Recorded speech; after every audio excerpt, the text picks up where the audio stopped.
Esse capítulo 4 de 2 Timóteo é muito importante, porque Paulo está literalmente se despedindo de Timóteo. Ele está falando que ele vai, partir deste mundo, vai para a eternidade com Deus. Então, é um capítulo muito forte, vai falar muito forte com aqueles que querem manter a sua salvação até o final da vida. Vamos meditar? Pedir a Deus, então, que Ele nos dê o Espírito Santo, que nos dê essa condição de ler, entender e absorver o Espírito. Senhor Jesus, esse é o último capítulo do livro de 2 Timóteo, e eu peço que essas palavras que nós vamos ler aqui fiquem registradas dentro de nós, para que ela produza em nós salvação. Que assim seja. No versículo 1. Conjuro-te, pois, diante de Deus e do Senhor Jesus Cristo, que há de julgar os vivos e os mortos na sua vinda e no seu reino. Então, ele vai abordar um assunto muito importante, Quando Deus, então, o Senhor Jesus, o mesmo que veio para nos salvar, agora virá para julgar. Que pregues, o 2, que pregues a palavra, instes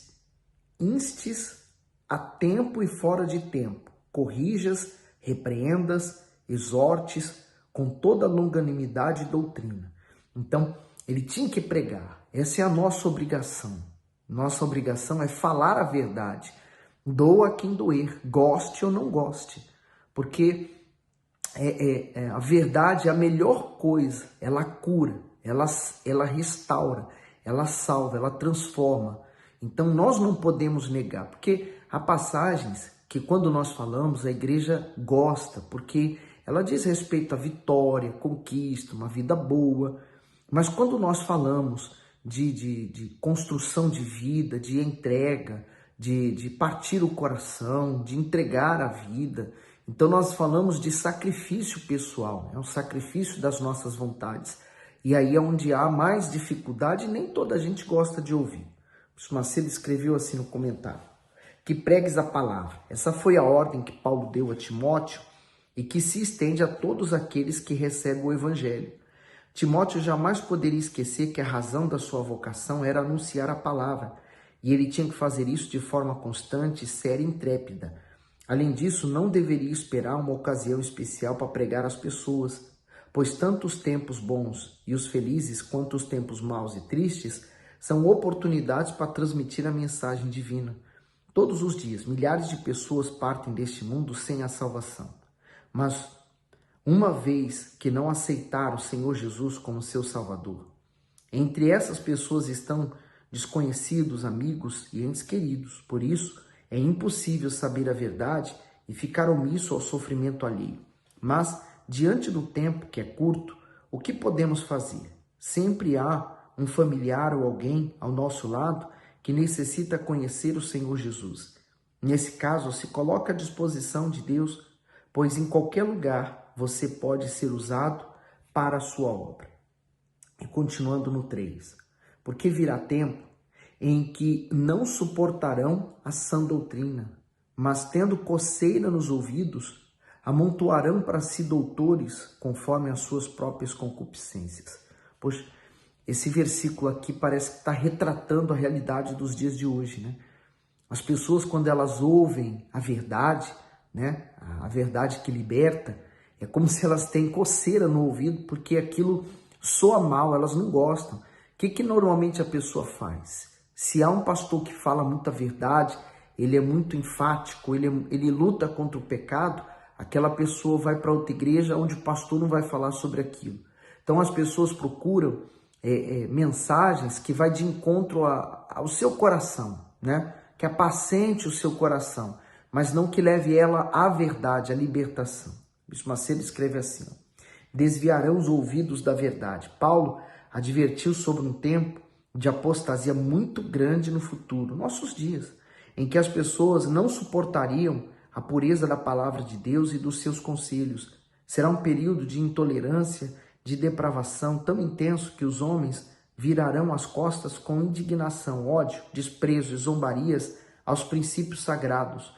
Diante disso, para satisfazer as suas opiniões e aos seus prazeres, elegerão para si seus próprios mestres Esses serão maus instrutores, segundo a vontade do diabo, que possui ao seu dispor grande número de pessoas prontas para enganar. Isso é um enorme contraste com os bons servos que são escolhidos segundo o coração de Deus e trabalham para revelar a sua vontade aos homens.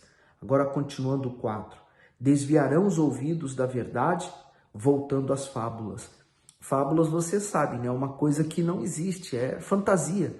Então, às vezes a pessoa prefere ser enganada e se manter sendo enganada, enganando os outros, do que conhecer a verdade e ter que sacrificar sua vontade. No 5. Mas tu, sê sóbrio em tudo, sofre as aflições, faz a obra de um evangelista, cumpre o teu ministério. Então ele falou, olha, você vai ver muita gente se desviando, caindo, pessoas se embriagando com o brilho do mundo, né, com as fantasias do mundo, mas você se mantém sóbrio, longe disso, né? Você vai sofrer as aflições, porque quem fala a verdade sofre, não tem jeito, vai ser perseguido, vai ser caluniado, vai ser mal entendido, mal compreendido, né? Não vai agradar todo mundo, nem o próprio Senhor Jesus agradou todo mundo, mas seja um evangelista. Olha o 6. Porque eu já estou sendo oferecido por aspersão de sacrifício e o tempo da minha partida está próximo. O Bispo Macedo escreve assim, ó, oferecido por aspersão. Paulo faz uso da linguagem do sistema sacrificial do Antigo Testamento. No sentido espiritual, ele considera que o seu sangue proveniente da sua morte seria derramado como uma oferta, semelhante às ofertas de libação que acompanhavam os sacrifícios diários. Naquele tempo era comum infundir certa quantidade de vinho e de azeite sobre as ofertas. Isso representava a gratidão pela provisão e pela proteção divina. Ele escreveu essas palavras muito próximo à sua morte, portanto, é provável que a sentença já estivesse determinada e que a sua execução fosse em breve. O apóstolo não tinha nenhum apego a essa vida, nem usou o seu sofrimento ou o seu martírio para sensibilizar alguém. Pelo contrário, ele demonstrou que a sua morte seria a sua última oferta a Deus, depois de uma vida de sacrifício dedicada a ele. Paulo se despedia feliz da sua vida, porque tinha certeza da glória que lhe aguardava na eternidade. E hoje nós encontramos, às vezes, pessoas tão insatisfeitas porque sofrem com isso, com aquilo, ou tem um problema, aquele outro. Imagine o problema do apóstolo Paulo aqui, que sabia que estava morrendo por uma causa que ele estava fazendo justa, levando a verdade, mas sendo perseguido pela mentira. O 7. Combati o bom combate, acabei a carreira e guardei a fé. Tem muito crente que gosta dessa palavra aqui, né? Mas na hora de combater o combate, quer dizer, na hora dele sacrificar sua vontade, ele não sacrifica. Na hora dele fazer a vontade de Deus, ele não faz, ele faz a dele. Então, não tem como gostar desse versículo e não praticar ele, né? Combater, acabei a carreira, quer dizer, fui até o final, lutei, perseverei, guardei minha fé. Então, é isso que Deus espera de cada um de nós, que venhamos guardar a nossa fé até o final. Porque começar bem, muitos começam na fé, na esperança, se entregando ao Senhor Jesus, evangelizando, fazendo de tudo, mas chegar ao final é o mais difícil. Olha o 7. Combati o bom combate. Paulo podia olhar para trás e afirmar que, apesar de todas as lutas e perseguições enfrentadas, venceu. Desde a sua conversão, a corrida para a eternidade foi posta diante dele. O apóstolo faz a mais profunda declaração de fidelidade e fé, pois usou todo o seu tempo e todas as suas forças para alcançar a sua meta. Ele almejava a vida eterna e por esse prêmio sublime considerou suas perdas e o seu sofrimento como dores leves e momentâneas. Para o mundo, Paulo era uma figura qualquer em seus últimos dias de vida. Mas para Deus, ali estava um soldado inteiramente fiel, capaz de arriscar a própria vida para preservar a sã doutrina e levar a salvação a todas as pessoas. O apóstolo era um homem com o corpo marcado pelas batalhas que enfrentou, mas no peito carregava a alegria de poder chegar ao fim, tendo a consciência de que se manteve fiel ao Salvador. por toda a sua vida. Paulo só conseguiu lutar com bravura e ser bem-sucedido porque guardou o seu tesouro, a fé, que possamos, como ele, nos manter longe das tentações e crer, sem vacilar na palavra do Altíssimo. E sabe o que eu noto também? Às vezes para punir uma pessoa, né? Aquela pessoa que fez algo contrário ao padrão, então se pune ela para que as outras pessoas vejam ali o exemplo de uma punição e não venham cometer o mesmo ato, né? Não venham seguir aquele mesmo caminho. O contrário acontece com aqueles que se convertem. No caso de Paulo, ele serviu como um incentivo de fé para se manter firme, porque ele estava sofrendo por Jesus Cristo. E o Senhor Jesus também sofreu por nós. Então, muitos dos mártires do passado, quando eles sofriam, né, as perseguições e morriam pela causa do Senhor Jesus, eles até declaravam o seguinte: eu não me acho justo de sofrer pela causa de Cristo, porque aquilo era uma honra tremenda. Então é tudo o contrário do mundo, né? O mundo não quer isso. O mundo não quer sofrer, o mundo não quer padecer. As pessoas não querem sentir nada. Elas querem ter um bom conforto nessa vida. Só que essa vida, ela é muito passageira, né? Ela vai passar tão rápido que a eternidade, ela é até desprezada quando a pessoa fica tão agarrada às coisas desse mundo. Olha o 8.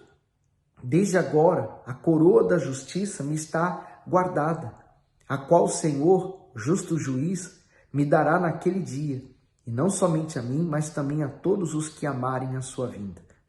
Quer dizer, estavam matando a Paulo, pensando, olha, vamos exterminar com ele, é o fim dele, a vergonha dele, a humilhação dele, é o fim da carreira dele, é o fim da voz dele, é o fim da palavra dele. No entanto, na verdade, ele estava agora sendo coroado, ele estava sendo galardoado, estava recebendo o prêmio da salvação. Por isso que aqueles que são salvos, ninguém, absolutamente ninguém nesse mundo pode tirar dele o que ele recebe de Deus. Aí o Bispo Macedo escreve: a coroa da justiça. No passado, generais que triunfavam em batalhas costumavam receber uma coroa de louros como reconhecimento da sua coragem e excelência. No final de uma competição olímpica, o atleta vencedor também recebia uma coroa perecível diante de todo o público. Essas coroas não passavam de símbolos corruptíveis que logo perdia sua beleza. Além disso, aquele que era considerado o melhor logo era esquecido ou substituído por outro que o superasse. Contudo, Paulo cria plenamente que a coroa da justiça, ou seja, a recompensa, a sua fé e a sua fidelidade viria das mãos do próprio Deus, o justo juiz. Aqueles que, como o apóstolo, possuem uma meta, não apenas sabem o que querem, como também suportam o que for preciso para alcançá-la. Portanto, não viva a sua vida espiritual sem desejar o maior prêmio, a salvação. No 9, procura vir ter comigo depressa, porque Demas me desamparou, amando o presente século, e foi para Tessalônica, Crescente para a Galícia, Tito para a Dalmácia. Então, Demas, ele desamparou o apóstolo na hora que ele mais precisou, amando o presente século. Quer dizer, é o que o mundo tem para nos oferecer, né? Ele amou mais. Hoje você vê, por exemplo, que há pastores, servos, que estavam no altar e que do dia para a noite eles saem da obra, decidem viver suas vidas. Então, a mesma coisa, amando o presente século, amando a vida deste mundo, que esse mundo tem para oferecer para eles, eles amaram mais do que está no altar. O Bispo Macedo fala assim, Demas era companheiro de Paulo no ministério, ele o acompanhava nos trabalhos e nas viagens missionárias, inclusive havia sido citado entre os fiéis de forma honrosa em outras epístolas. Demais havia suportado algumas perseguições e a primeira prisão de Paulo em Roma, além de tribulações e lutas pertinentes aos que servem a Deus. Mas em um dado momento decidiu abandonar o ministério e também o apóstolo. O que o motivou a isso foi apontado como amor ao presente século, ou seja, ele não quis mais viver uma vida de sacrifício por causa do evangelho. Ao ver que Paulo estava terminando seus dias em uma prisão, Demas desejou se proteger, vivendo em segurança, conforto e tranquilidade. Aqueles que servem a Deus são rodeados de armadilhas preparadas pelo diabo, mas nem sempre elas são tão perigosas quanto os pensamentos do desânimo, que sutilmente tentam se abrigar na mente para provocar a queda espiritual. Começar a servir na obra de Deus é fácil, difícil é permanecer fiel e zeloso até o fim. Olha o 11. Só Lucas está comigo. Toma Marcos e traze-o contigo, porque me é muito útil para o ministério. Lucas permaneceu firme com ele. Você sabe que Paulo ele não escreveu as cartas com o seu próprio punho, né? Escrevendo mesmo. Havia alguém que ele ia ditando e esse alguém ia escrevendo. Lucas, ele é o possível escrivão dele, né? O mesmo do Evangelho de Lucas. Aí, olha só o que diz. Marcos era parente de Barnabé e ambos foram os primeiros companheiros de Paulo em seu trabalho missionário. No entanto, Marcos foi ineficiente em sua primeira viagem e Paulo se recusou a levá-lo na segunda, o que causou um desentendimento com Barnabé e resultou na separação deles. Mas agora Paulo queria a presença de Marcos, que havia se transformado em um servo útil e valioso. Embora Marcos tivesse enfrentado debilidades no início do seu ministério, com passagens não tão nobres como esta, ele amadureceu e seguiu auxiliando outros companheiros na obra de Deus. Certamente Barnabé foi o seu encorajador. Ele investiu em Marcos e teve a alegria de desfrutar dos frutos da fidelidade e da amizade dele. Paulo, por sua vez, mostrou que não guardava ressentimento ou más recordações da desavença do passado. Assim, de alguém desnecessário, Marcos se tornou de muito valor e utilidade para o apóstolo. Sabe o que eu consigo perceber? Nós somos imaturos, né? Quanto mais novos, mais imaturos. Então, quando nós passamos pelas lutas, pelas dificuldades, nós amadurecemos. Acredito que foi o que aconteceu com Marcos. 12.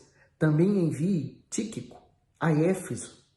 Quando vieres, traze a capa que deixei em Troade, em casa de Carpo, e os livros, principalmente os pergaminhos.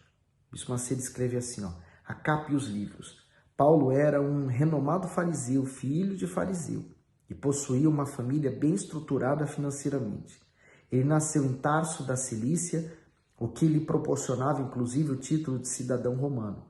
Mas estudou em Jerusalém, aos pés de Gamaliel, um dos mais importantes mestres da época.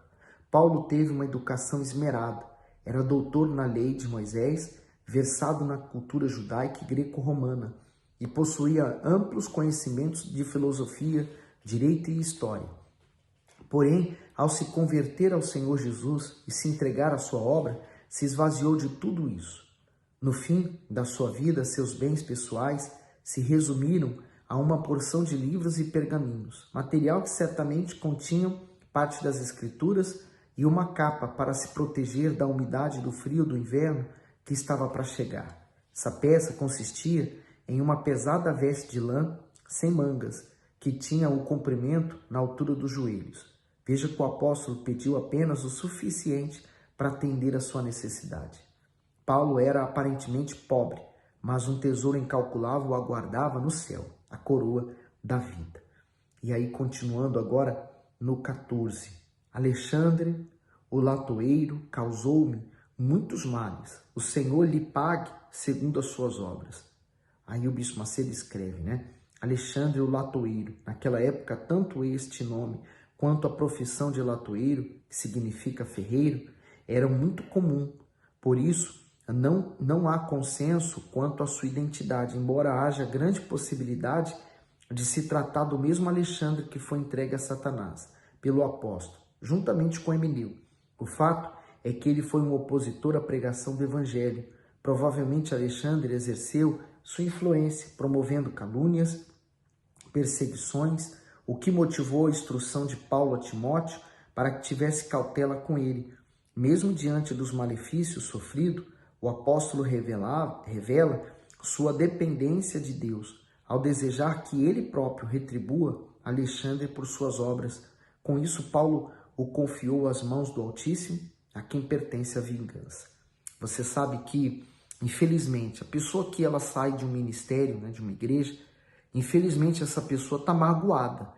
E se ela vai para outro, ou ela quer abrir um ministério próprio para ela não tem muito o que oferecer, porque ela não conseguiu vencer o seu próprio coração. Infelizmente, essa é a verdade. Por isso que nós temos que estar sempre nos rendendo aos pés do Senhor Jesus, aonde Ele nos chamou. Então ali nós temos que servir. Vamos continuar servindo, porque não servimos a homens, nós servimos a Deus. O 15. Tu guarda-te também dele, porque resistiu muito às nossas palavras. Ninguém me assistiu na minha primeira defesa. Antes, todos me desampararam. Que isto lhe não seja imputado. Bispo Macedo escreve assim: o Senhor assistiu-me. Paulo era judeu, mas também possuía cidadania romana. Ele tinha muitos conhecidos em Roma, além dos convertidos ao evangelho que viviam naquela cidade. Porém, ninguém quis se comprometer em estar com o apóstolo em sua primeira audiência perante a corte. Assim como aconteceu com Jó. Todos os amigos o abandonaram no momento das adversidades. O sofrimento e as perdas têm a vantagem de revelar as verdadeiras amizades, e quando todos fogem, a presença do Altíssimo se torna mais notável ainda. A fidelidade de Deus é extraordinária, por isso ele jamais abandona um servo seu em perigo. Portanto, se a ajuda humana fracassar, não tema, pois o poderoso braço do Senhor o socorrerá. E é verdade, às vezes, naqueles momentos em que você mais precisa de alguém que ouça, ou que te apoie, ou que esteja do seu lado, eles fogem.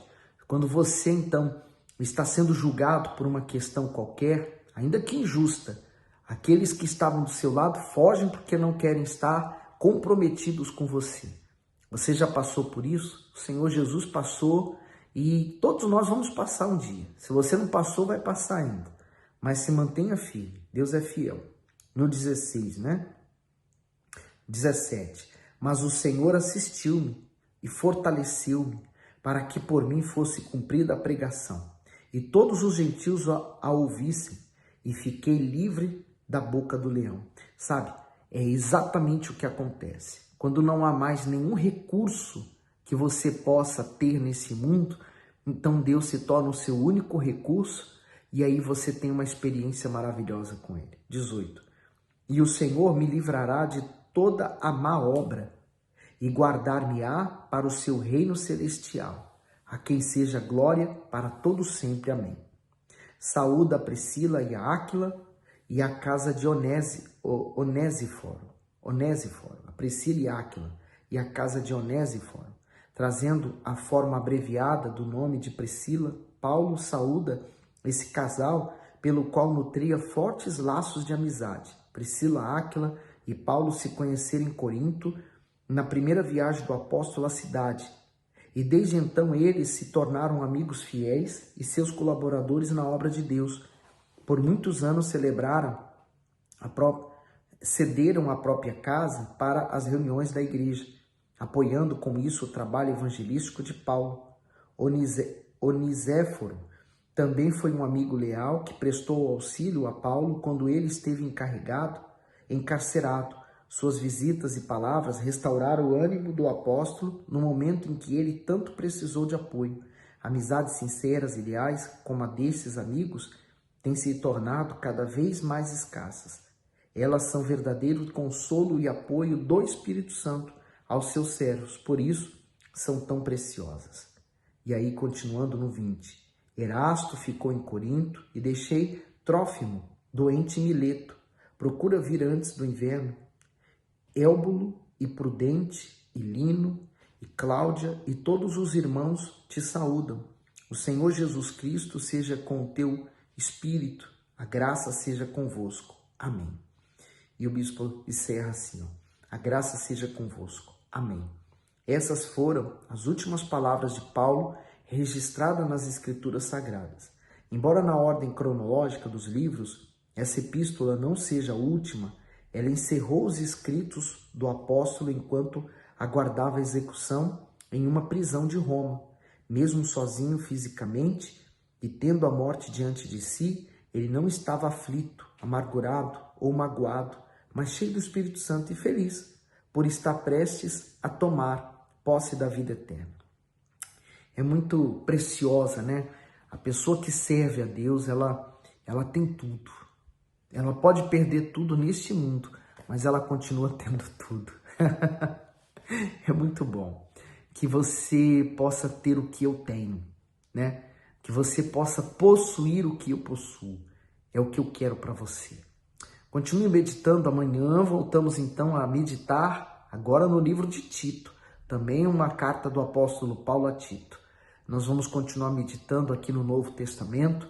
Não para não, hein? Vamos continuar sempre em frente, vamos continuar meditando nessa palavra. Você vai ser muito abençoado por ela. Você crê nisso? Que o Espírito do Senhor Jesus te ilumine cada vez mais. Fique bem.